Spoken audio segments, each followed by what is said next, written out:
Emily, go locate another table. This one's reserved for kin, not adopted daughters.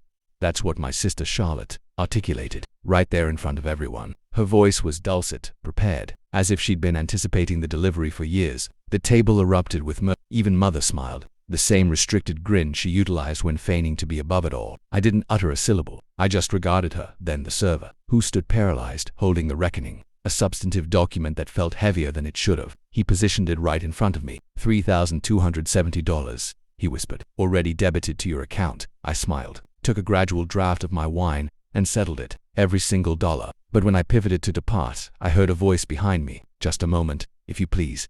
That was the juncture when everything altered. Individuals like my sister Charlotte always confuse silence with vulnerability. They believe brutality equates to power. When we were children, she'd informed the neighbors I wasn't truly her sister, that I was the reserve one, the benevolence case our parents couldn't return. I dismiss it with laughter, feign it didn't wound, but I recollected every phrase, every smirk. By the time I reached 16, I'd ceased requesting affection. I commenced taking notes instead. Notes on how they treated me, how they obtained loans from me, how they presumed I'd never be anything but the tranquil one who defray the cost and move on. I vacated the residence at 18 with a valise and a scholastic grant letter. They didn't even attend the aerodrome. 14 years later, they came imploring for aid to rescue Father John's enterprise. I provided them what they requested discreetly. No admonitions, no prerequisites. $75,000 transferred instantaneously. They never repaid it. They never expressed gratitude. But I didn't give it to them for appreciation. I furnished it to them for leverage. You see, my father's business wasn't merely failing, it was submerging, and I purchased the segment of indebtedness that was dragging it under a different designation, a holding company, silent, imperceptible, mine. For 3 years, I allowed them to assume I'd forgotten. Then came the supper invitation. Charlotte's concept, of course. Family evening, she said. You should attend.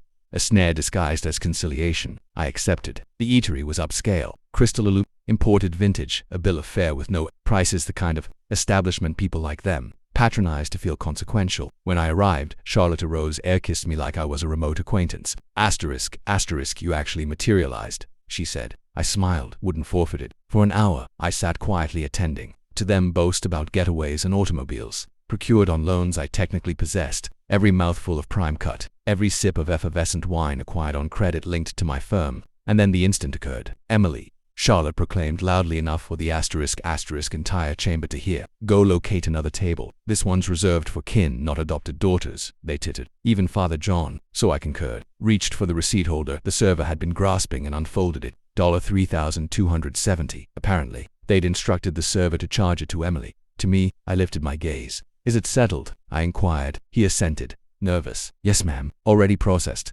Good, I stated, affixing my signature to the voucher. Keep the remainder. Then I stood, slow and deliberate, and turned to exit. That's when I perceived it. Just a moment, if you please, said a profound voice from behind me. It was my counsel. He approached their table calmly, a manila dossier in hand. Good evening, he said courteously. My apologies for the disruption. I simply wanted to tender these documents prior to the confection. Charlotte frowned. What is this? He presented her with the envelope. Notice of repossession. Your father's company officially transferred ownership today. John Holdings, LLC. Their mirth expired instantaneously. Mother's hand trembled. Father John turned ash. Charlotte gazed at me like she was viewing me for the inaugural time. I smiled, not viciously, just sincerely. I informed you, I said gently. I'd always take care of the family. I turned to the server. Cancel the desserts. They won't be lingering.